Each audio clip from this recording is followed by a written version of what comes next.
Sir आपका स्वागत है मेरा मंच पर और हम सभी आपका स्वागत करते हैं नमस्कार। और बहुत-बहुत धन्यवाद देते हैं कि आपने हमारे साथ में आना और हमसे बात करना स्वीकार किया। इसके लिए पुनः आपको बहुत-बहुत धन्यवाद। हम डेली यहाँ पर किसी एक्सपर्ट को बुलाते हैं और किसी नए एक सब्जेक्ट के साथ उन पे बात करते हैं, जो सीखने और जी। सिखाने की प्रक्रिया के अंतर्गत आता है। तो आज हम आपको सुनना चाहेंगे, तो मैं चाहती हूँ कि अब आप अपनी बात शुरू कर सकते हैं। अच्छा, आप सबको नमस्कार। ये एक अच्छा मौका है कोरोना के बहाने कि हम सब जो अलग-अलग जगहों पर हैं, वो इस नए टेक्नोलॉजी के माध्यम से जुड़ के एक साथ बातें कर रहे हैं।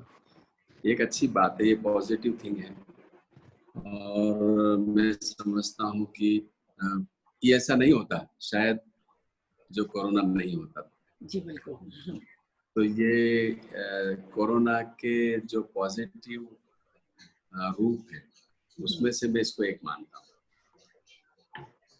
कई जगह बातचीतें हो रही है, गाना बजाना हो रहा, चर्चाएं हो रही हैं म्यूजिक की, और मुझे लगता है कि एकदम से सारी एक्टिविटीज बढ़ गई। जी, बिल्कुल। एकदम से हर व्यक्ति जो है वो कहीं ना कहीं एंगेज है, तो अच्छी बात है।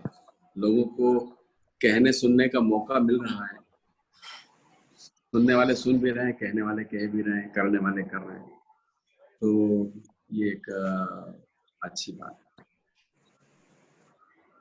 तो चलिए, ये खास तौर से ध्रुपद से ख्याल तक की जो यात्रा है, ये एक बड़ी इंटरेस्टिंग चीज है।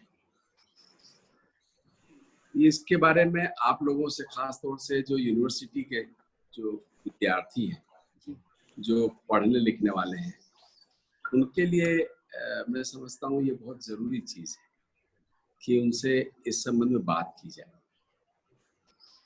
वो इसलिए जरूरी है कि मैंने कई किताबें, मैंने भी एमए किया आपकी जानकारी के लिए म्यूजिक में खेरागढ़ यूनिवर्सिटी से, तो उस समय जो भी पढ़ा वो पढ़ा, बाद में उसका चिंतन मनन भी हुआ और फिर बाद में मैंने देखा कि कई जगह पर जो है एक ही बात को बहुत ज्यादा रिपीटेटिवली कहा गया, कोई नया विचार नहीं, कोई नई बात नहीं है। ख्याल से ध्रुपद से ख्याल तक की जर्नी के मूलतः 3 कारण किताबों में, शास्त्रों में लिखे गए हैं और इसके अलावा मूल विचार बहुत ही कम हुआ। वो 3 कारण बताए हैं जो लिखे हुए हैं कि मोहम्मद शर्की, नवाब शर्की जो थे जौनपुर के, उनके दरबार में कव्वाली को और ध्रुपद को मिला के ख्याल का जन्म हुआ, ऐसा लिखा हुआ है। लेकिन कैसे हुआ इसका कोई विस्तृत वर्णन नहीं है, सिर्फ इतना ही लिखा हुआ है और इसको थोड़ा बहुत घुमा फिरा के और किताबें भर रखी हैं, लेकिन कैसे हुआ उसका एक, जिसको बोलेंगे हम कॉन्क्रीट एग्जाम्पल, क्या हो सकता है, कैसे हुआ, वो ऐसा कुछ भी विश्लेषणात्मक अध्ययन मुझे देखने को नहीं आया। हो सकता है कहीं लिखा हो। दूसरा एक और जो विचार इस मामले में लिखा गया है कि सदारंग अदारंग जी ने ख्याल का जो है, उस्ताद नियामत हुसैन खान उनका मूल नाम था, सदारंग जी का, और उन्होंने ये लगभग 16वीं-17वीं शताब्दी में जब वो हुए, 17वीं शताब्दी में, तो उन्होंने ख्याल का आविष्कार किया। और एक तीसरा ये है कि जो हमारे यहाँ जो पर्शियन म्यूजिक राजाओं के साथ, नवाबों के साथ, मुस्लिम राजाओं के साथ जो पर्शियन म्यूजिक इंडिया में आया, उसको मिला करके और ख्याल का, ध्रुपद और उसको मिला करके ख्याल का जन्म हुआ। सारी बातें अपनी उसको अपन अभी और बात करेंगे डिटेल और देखेंगे कि कैसे वो हुआ, लेकिन कहीं भी ऐसा विश्लेषणात्मक चीज नहीं देखने को मिली कैसे हुआ। तो अब हम जो हमने स्टोरी सुनी है हमारे उस्तादों से ख्याल की उत्पत्ति के बारे में, तो उसमें थोड़ा सा तथ्य लगता है।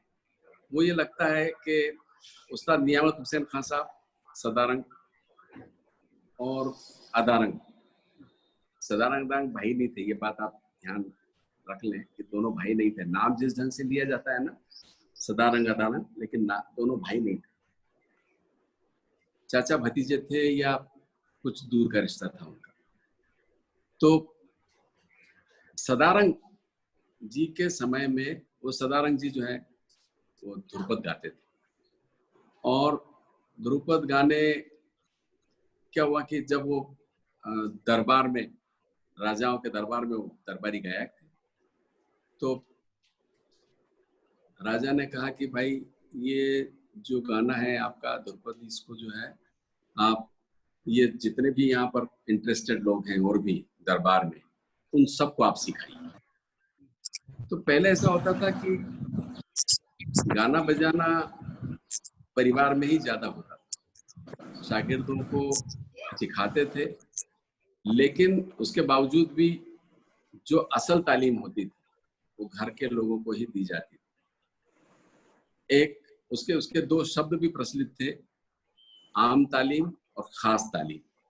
आम तालीम का मतलब ये कि शागिर्दों को सिखा दिया थोड़ा बहुत, उसको आम तालीम बोलते थे। और खास तालीम का मतलब ये कि वो सिर्फ एक ऐसी तालीम जो वो सिर्फ अपने घर में, वो भी सिर्फ अपने बच्चे को ही सिखाएंगे, ताकि उसका नॉलेज पुख्ता हो और वो आगे जाकर के अपने पिता की गद्दी ले सके।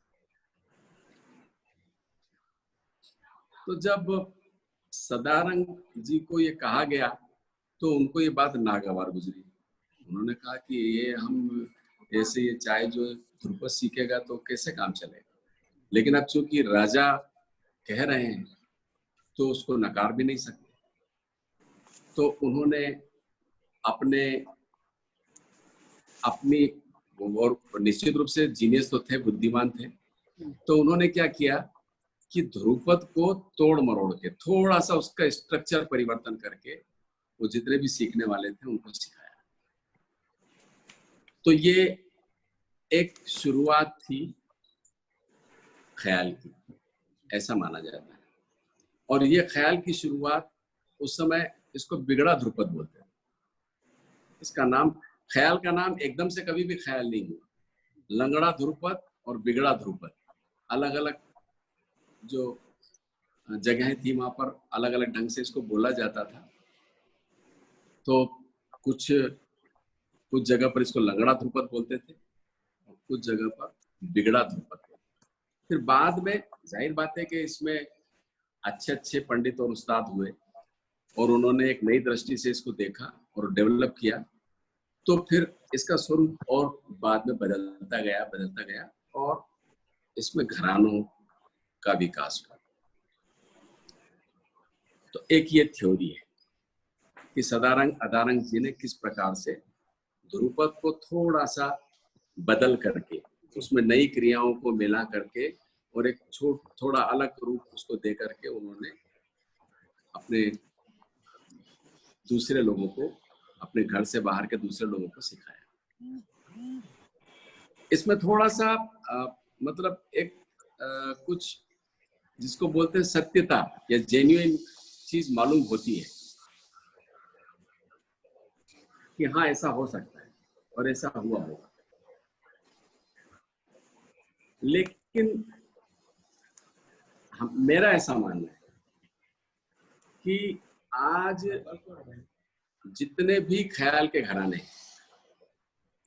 जितने भी, वो सब ध्रुपद का स्ट्रक्चर फॉलो कर रहे हैं। इस ख्याल की अगर हम बात करें तो चाहे वो पुराने घराने हो ख्याल के जो पुराने घराने हैं उनमें ग्वालियर है, आगरा है, जयपुर है, कव्वाल बच्चों का घराना है, और भी जो अभी नाम याद मुझे नहीं आ रहा है। तो ये ऐसे जो पुराने 5-6 घराने हैं बड़े, उनकी भी बात है, और जो उसके बाद जो घराने बने और भी, उन सारे घरानों का जो ख्याल का स्ट्रक्चर है वो सारा ध्रुपद से लिया हुआ। वो कैसे? तो आप पहले इस चीज को इस तरीके से समझें कि जब हम कहते हैं कि हमारा ध्रुपद गायन जो है साम वेद से निकला हुआ गाना है, तो ये एक सामवेदिक परंपरा का जो गायन है धीरे धीरे धीरे धीरे धीरे डेवलप हुआ। कहाँ से डेवलप हुआ? क्योंकि सामवेद में तो सिर्फ चैंटिंग थी।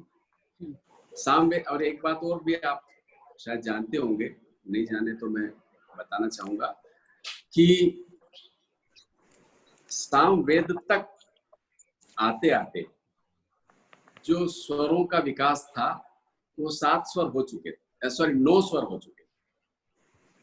9 स्वर सामवेद के गायन में प्रयुक्त होते थे, 12 नहीं थे उस वक्त तक। फिर बाद में और स्वर बढ़े और 12 स्वर हो गए।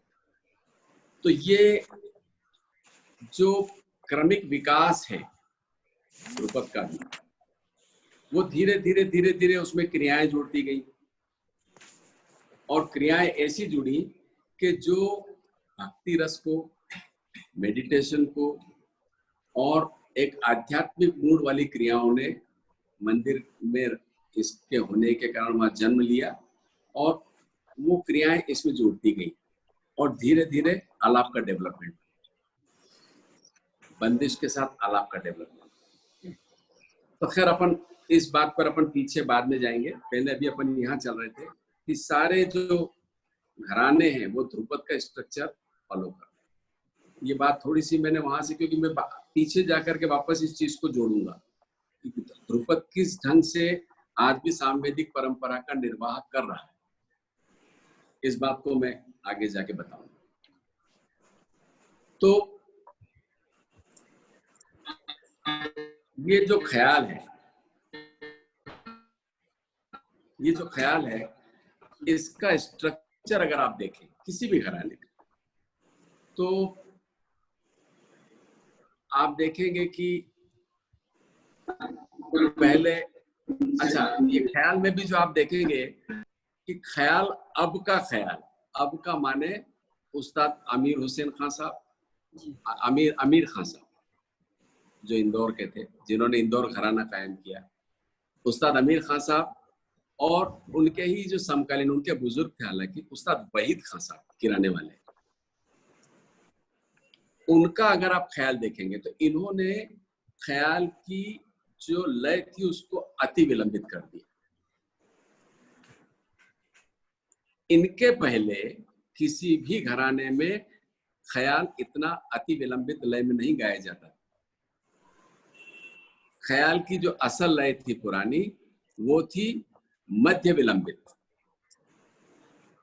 इस मध्य विलंबित लय में गाने का, तो ये लय भी जो है ये ध्रुपद की लय, ये अति विलंबित उस्ताद अमीर खान साहब और उस्ताद वहीद खान साहब ने इसको किया, जैसा मैंने अभी कहा।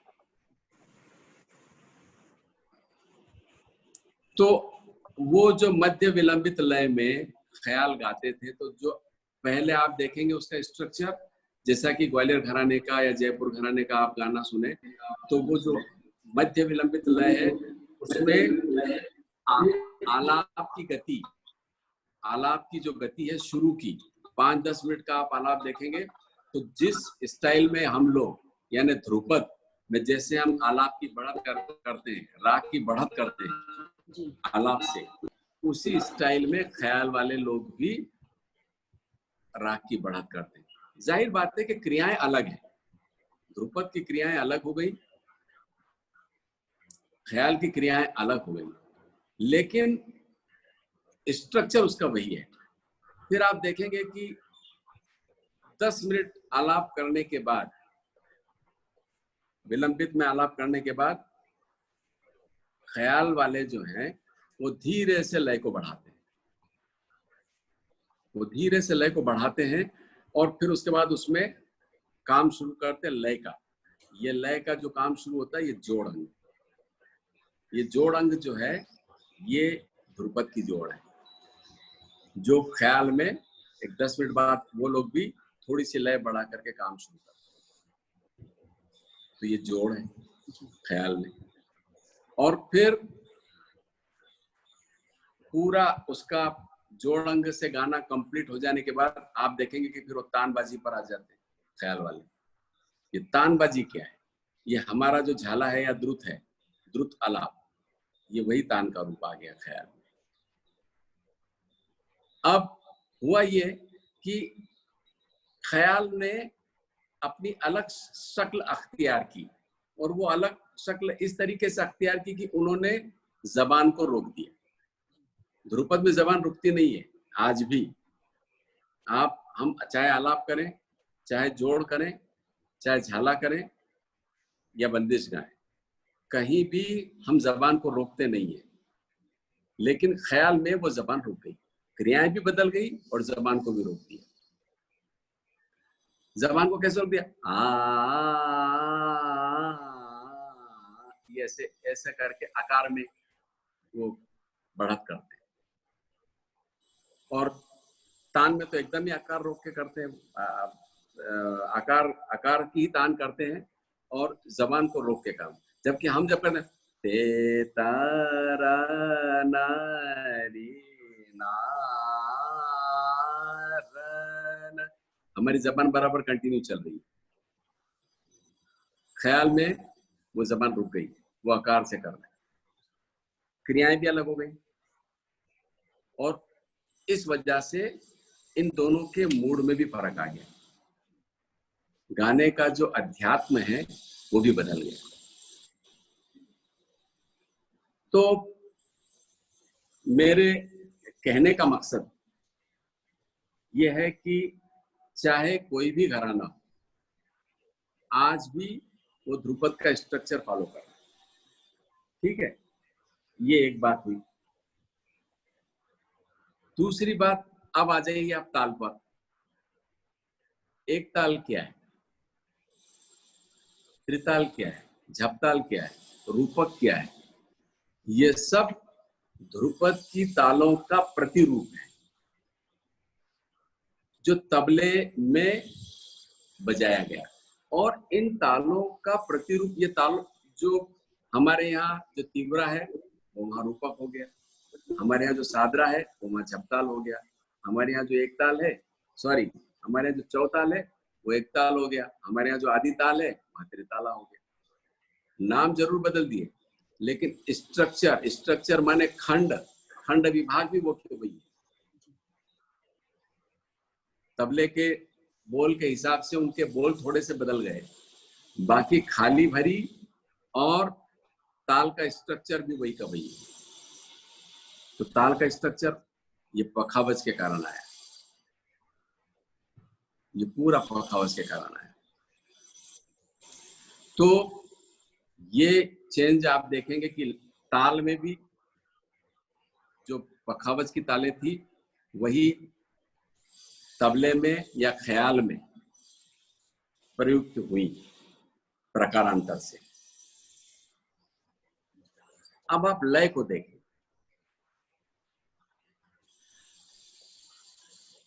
जैसा मैंने कहा कि ध्रुपद भी जो है, ध्रुपद की जो भी जो लय है वो विलंबित मध्य है या मध्य विलंबित, जो भी आप कहें, वो लय है। ग्वालियर घराने का आप पुराना गाना सुनिए और उसके लय को देखिए कि वो लय क्या है। वो लय उस्ताद आमिर खान साहब के द्वारा दी गए लय से बिल्कुल अलग है, वो विलंबित मध्य है, अति विलंबित नहीं है।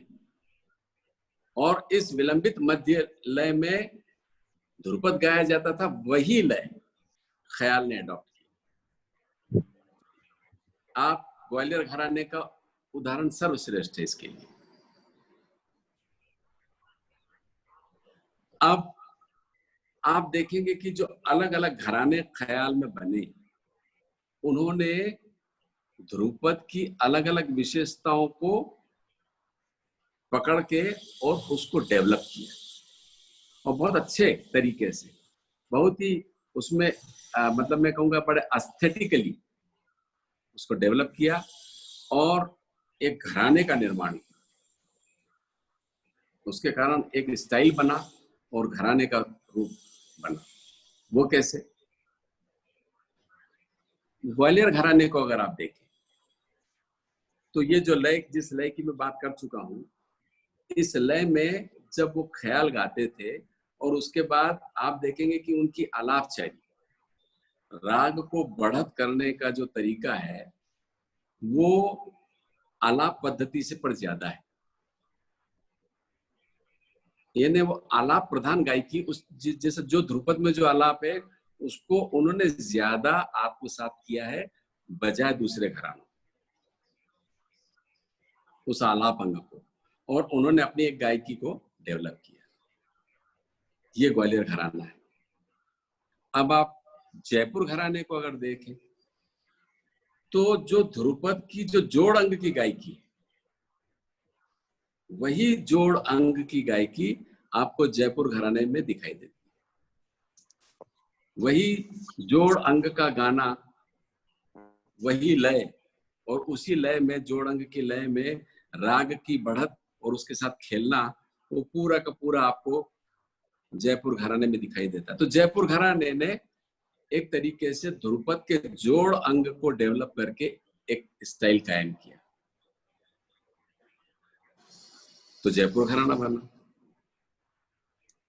आगरा घराना को आप देखें, आगरा घराना तो आज भी उनके जो ट्रेडिशनल लोग हैं, ट्रेडिशनल जो गायक हैं, पारंपरिक गायक जो हैं, वो आज भी पहले ध्रुपद अंग का पूरा, जिसको हम आलाप जोड़ झाला कहते हैं, उस अंग में वो राग का पूरा विस्तार करते हैं और उसके बाद वो तबले के साथ ख्याल प्रस्तुत करते हैं, और उस तबले के में ख्याल गाने के बावजूद भी उसकी बढ़त, राग के बंदिश की जो बढ़त है वो ध्रुपद अंग से करते, उसी के हिसाब से, ध्रुपद के हिसाब से बोल बांट और लय बांट करते हुए वो राग की बढ़त करते। तो ये पूरा एक आगरा घराना ने एक अपनी अलग शक्ल अख्तियार किया, एक अपनी अलग शक्ल दिखाई दी। तो मेरे कहने का मकसद ये है कि चाहे कोई भी घराना हो ख्याल का, बहुत प्रोमिनेंट रूप से आज भी वो ध्रुपद का स्ट्रक्चर फॉलो कर रहे हैं। ताले, तालों के बारे में मैंने कहा, वो उसकी तालें भी वही यूज हो रही है। लय के बारे में मैंने कहा कि आमिर खान साहब के बाद लय का स्ट्रक्चर बदल गया। और एक बात और मैं कहूंगा कि उस्ताद आमिर खान साहब के अति विलंबित लय में गाने के बाद आप देखेंगे कि ख्याल की जो तासीर थी उसमें भी परिवर्तन आया। वो ज्यादा ठहराव वाला गाना हो गया, उसमें वो चंचलता, वो जो मध्य विलंबित में जो चंचलता आती है गाने में, उसको उन्होंने लय में बांध के उसको ठहराव, उसमें ज्यादा ठहराव पैदा कर दिया। यही ठहराव आप ध्रुपद में भी पाएंगे कि सुर को स्थिर करके लंबा करके लगाना,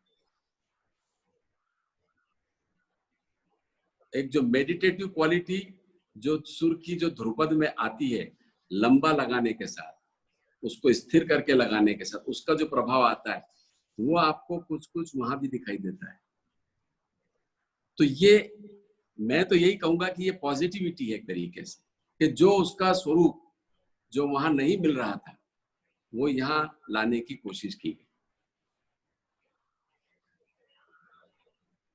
तो ये लय के मसले में, ताल के मसले में, राग के स्ट्रक्चर के मसले में, यानी पूरा गायकी के स्ट्रक्चर के मसले में पूरा का पूरा ध्रुपद को आज भी फॉलो किया जा रहा है।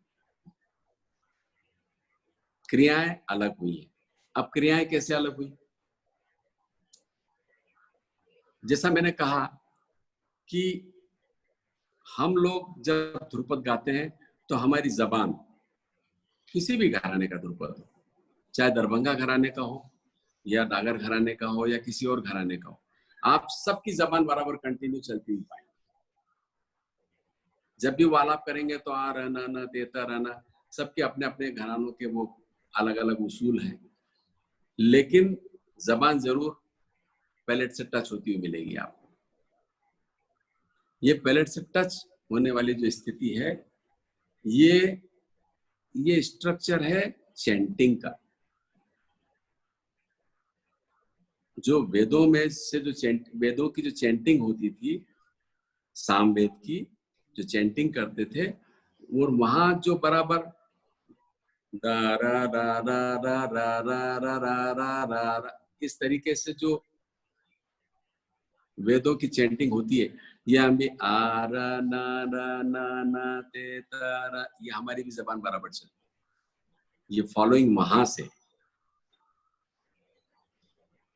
ध्रुपद में आज भी जो हम आलाप करते हैं, जोड़ करते हैं, झाला करते हैं, तो जो जबान चलने की जो हमारी जो कंटिन्यूटी है, ये वैदिक परंपरा का गाना हम लोग गाते हैं, इसलिए वो जबान हमारी भी आज तक वैसी उसमें उपयोग में लाई जाती है। अब अगर हम सामवेद के ऊपर जाएं तो मेरे ख्याल से टाइम ठीक है, तो सामवेद के ऊपर अगर हम जाएं तो आप ये देखेंगे कि सामवेद का जो गायन था वो सामगान कहलाता था। सामगान। दूसरे जितने हमारे दूसरे तीन वेद हैं, उनका ऋचा पाठ कहलाता, सामगान नहीं कहलाता। या ऋग्वेद गान नहीं था, या यजुर्वेद गान नहीं था, उनका पाठ था। लेकिन साम को गाया जाता है, साम वेद को गाया जाता है, इसलिए उसको सामगान कहते हैं। और सामगान की एक अपनी एक परंपरा थी, यानी वो नियमों में बंधा हुआ था। उस समय उसका जो भी गाने वाले, सामगान को गाने वाले थे, वो एक नियमबद्ध तरीके से उसका निर्वाह, उस नियम का निर्वाह करते हुए साम गायन करते थे।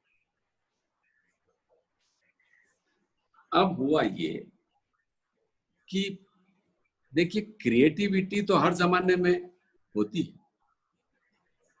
सामगान करते करते सामगान करने वालों को या सुनने वालों को लगा कि इसमें ऐसा भी हो सकता है, कुछ नई बात जो सामगान में नहीं हो रही थी।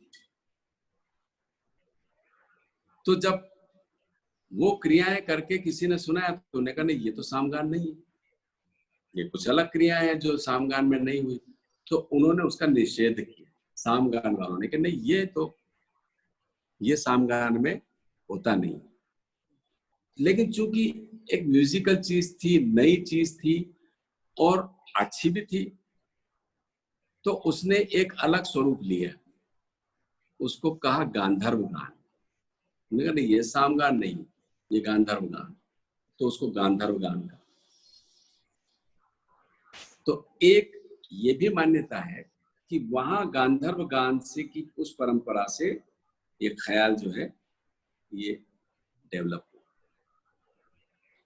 ख्याल के डेवलपमेंट की अपनी एक जो रवायत है, ये मतलब वो जहां से सामगान के बाद जब गांधर्व गान आया, तो ठीक गांधर्व गान के तुरंत बाद वो ख्याल नहीं हो गया, वो अपने अपने रूप में उसके दोनों के अपने अपने रूप चलते रहे काफी लंबे समय तक। और धीरे धीरे धीरे धीरे पंडितों, उस्तादों ने अपनी कल्पना शक्ति से उसको समृद्ध किया और ये ख्याल का आविष्कार। चूंकि सामगान से ध्रुपद आया, और ध्रुपद ने अपनी एक अलग शक्ल अख्तियार की। वो शक्ल इसीलिए अलग बनी कि वो मंदिरों में गाया जाता था। तो आप पुराने पद जितने भी देखेंगे सब भक्ति पद है, देवी देवताओं की स्तुतियां हैं पुराने ध्रुपद।